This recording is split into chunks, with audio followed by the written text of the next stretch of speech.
SLBC ప్రమాదం విషాదకరమన్నారు మంత్రి కోమటిరెడ్డి వెంకటరెడ్డి. గతంలో ఇంత పెద్ద ప్రమాదం ఎప్పుడూ జరగలేదని చెప్పారు. పని కోసం వందల కిలోమీటర్ల దూరం నుంచి వచ్చిన కార్మికులను అండగా ఉంటామని తెలిపారు. టన్నెల్ నుంచి కార్మికులు బయటకు వస్తారన్న ఆశ ఉందన్నారు కోమటిరెడ్డి. గతంలో కేసీఆర్ ఎస్ఎల్బీసీని నిర్లక్ష్యం చేశారన్నారు. ఆయనలాగా CM Revanth Reddy farm house లో పడుకోలేదని, ప్రమాదం జరిగిన వెంటనే సహాయక చర్యల కోసం తమను స్పాట్ కు పంపించారని చెప్పారు. ఇక మరోవైపు ఎస్ఎల్బీసీ ప్రమాదం బాధాకరమన్నారు మాజీ మంత్రి జానారెడ్డి. మమ్మల్ని అందరినీ కూడా కలిసివేసింది. తెలంగాణ ప్రజలనే కాదు, మొత్తం భారతదేశ ప్రజల్లో కూడా. ఎందుకంటే ఇలాంటి టన్నులు ప్రపంచంలో ఎక్కడా లేదు. 43 కిలోమీటర్లు ఎక్కడ ఓపెనింగ్ లేకుండా 3 లక్షల ఎకరాలకు గ్రావిటీ ద్వారా నియమించుకుంటూ ఫుల్ లెవెల్ కెపాసిటీ అయితే 6,000 క్యూసెక్స్, ఫుల్ కెపాసిటీ అయితే 6 లక్షల ఎకరాలు ఇచ్చుకుంటూ దేవరకొండ, పెద్దవరంతో పాటు నల్గొండ, నగరికల్ కాన్ఫరెన్స్ వరకు నీళ్ళు సాగునీటితో పాటు ఫ్లోరైడ్ మొత్తం మాయం చేస్తూ ఎప్పుడు గ్రావిటీతో వచ్చే ప్రాజెక్టు, మా కలల ప్రాజెక్టు. ఈ ఇన్సిడెంట్ ఇప్పటి వరకు దాదాపు 9.5 కిలోమీటర్లు మాత్రం మిగిలింది. ఏ ఒక్క చిన్న ఇన్సిడెంట్ జరగకుండా జయప్రకాష్ రాబిన్స్ అనే పెద్ద కంపెనీ చేపట్టడం ఎక్కడ కూడా ఒక సంఘటన జరగలేదు.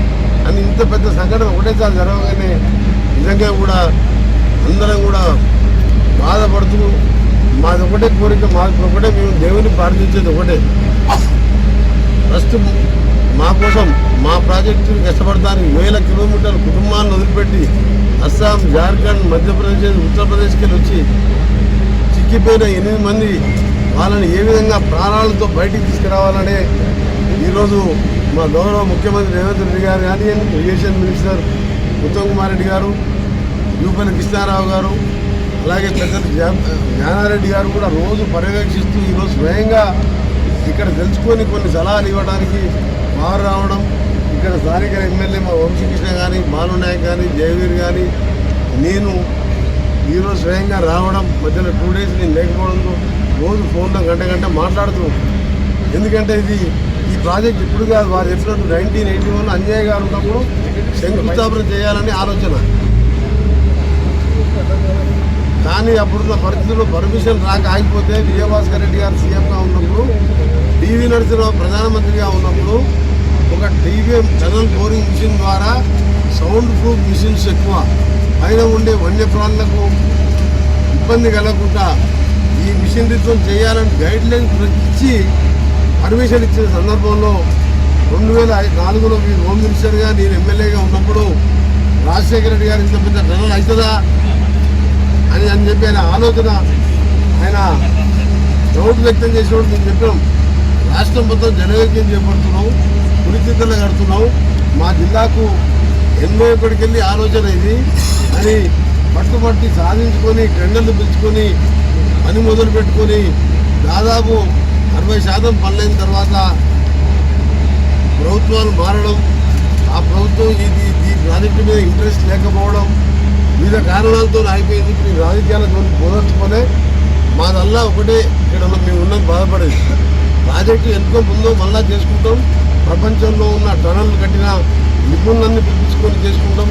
కానీ ఆ 8 మందిని ప్రాణాలతో తిరిగి రావాలంటే ఆ శ్రీశైలం బండాలన్నీ కూడా ప్రార్థిస్తున్నాం.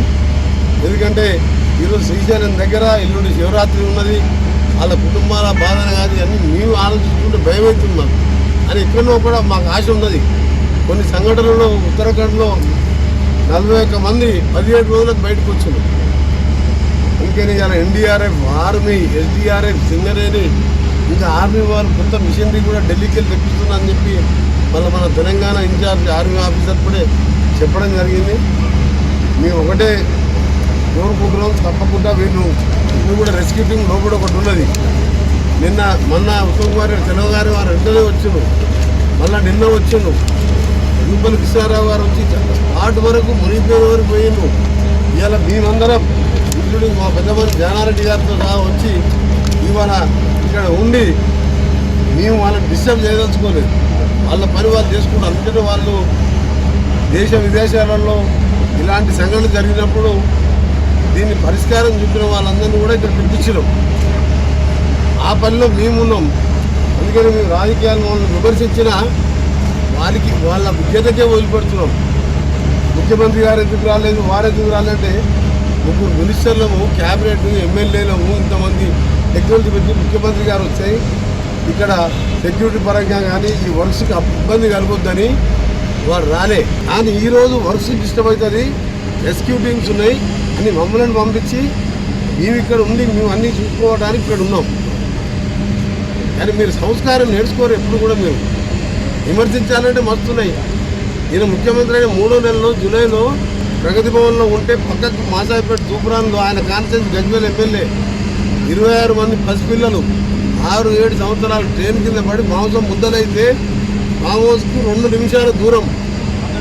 అడుగు మీరు ఆయనని అడుగు, ఎందుకు నీకు సంస్కారం లేదు, ఎందుకు పోయి పిల్లల తల్లిదండ్రులకు ధైర్యం చెప్పలేదని. కొండగట్టు ఆంజనేయ స్వామి బస్సు కింద పడి 66 మంది చనిపోతే నువ్వు, నీ కొడుకు, నీ బిడ్డ, నీ అల్లుడు, నీ చెల్లె పోయి రాజకీయాలు ఇన్సిడెంట్ అయినప్పుడు అక్కడ అధికారులకు, రెస్క్యూ టీంలకు వాళ్ళకు సేవలు అందించడానికి ఇబ్బంది లేకుండా ఈ సెక్యూరిటీ పేరు మీద పోలీసులు అడా ఉండొద్దని ముఖ్యమంత్రి గారు రాలేదు. అయినా మేమందరం కూడా గవర్నమెంట్లో ఇచ్చుకుంటూ మాకు తోచిన సలహాలే కాదు, ప్రపంచంలో ఇలాంటి సంఘటనలు జరిగిన వాళ్ళందరినీ కూడా పిలిచే పనులు ఉన్నాం. అమెరికాకు చెందిన రాబిన్స్ కంపెనీ వాళ్ళకు కూడా ఇప్పుడే నేను మాట్లాడినా, మీరు 3250 కిలోమీటర్ల టనల్ ప్రపంచంలో చేసిన సంస్థ రాబిన్స్. ఇంత పెద్ద సంస్థ ఎక్కడ లేదు, ఫారెస్ట్లలో చేస్తారు వాళ్ళు. మీ ఎక్స్పర్ట్లను కూడా పంపించండి, కనీసం మాకు వాళ్ళు బతుకుతారు నమ్మకం ఎక్కడో ఉన్నది. కానీ ఇప్పుడే చెప్పిన ఉత్తరాఖండ్లో 17 మంది 17 రోజులకు బతికి 41 మంది. ఎందుకంటే ఇది ఎక్కడో 1000 కిలోమీటర్లకు వెళ్ళి మా ప్రాజెక్టు పూర్తి చేసి మా రైతులకు నీళ్ళు ఇవ్వడానికి 15 ఏళ్ళుగా కష్టపడుతున్న కార్మికులు, ఇంజనీర్లు ఉన్నారు లోపల 8 మంది. ఎట్లా నోరు వచ్చిందో అర్థం కాదు. కేటీఆర్ గారు ఎందుకు ఈ రాజకీయాలు మాట్లాడతారు? మీరు ఒక్కసారి మరి ప్రతిపక్ష నాయకుడు మీరు ఆయన నువ్వు కొడితే గట్టి కొడతా అన్నావు కదా, మరి వచ్చి ఇలాంటి ఇన్సిడెంట్ ప్రతిపక్ష నాయకుడు బాధ్యత లేదా?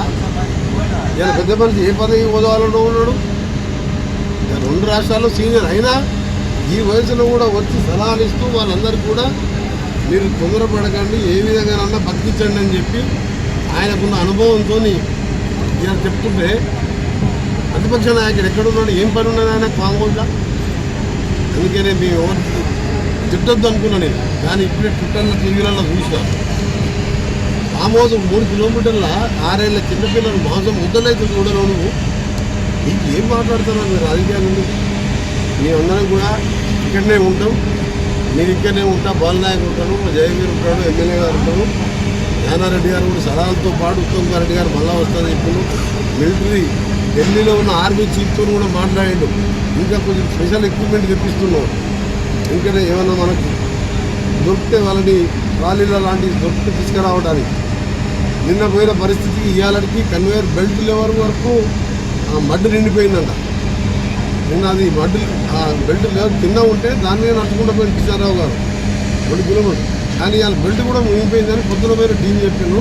ఇప్పుడు ఒక టీం లోపల పోయింది. ఆ టీం బయటకు వచ్చిన తర్వాత మాకు మళ్ళీ ఎక్స్ప్లెయిన్ చేస్తారు. ఆ తర్వాత నేను కూడా పోవాలని ఆలోచించి ఏ విధంగా చేయాలో ఆలోచిస్తున్నాం. మీరందరూ కూడా సహకరించాలని విజ్ఞప్తి. ఇక్కడ ఎవరు కూడా వర్క్ చేసే టీంను డిస్టర్బ్ చేయొద్దు. రాజకీయాలు మా ప్రతిపక్ష నాయకులకు కూడా చెప్తున్నాం, మీకు వస్తే మీరు కూడా వచ్చి మా కుటుంబాలకు ధైర్యాన్ని ఇవ్వండి. అందరం ఉన్నాం, అందరం దేవుని ప్రార్థించాం.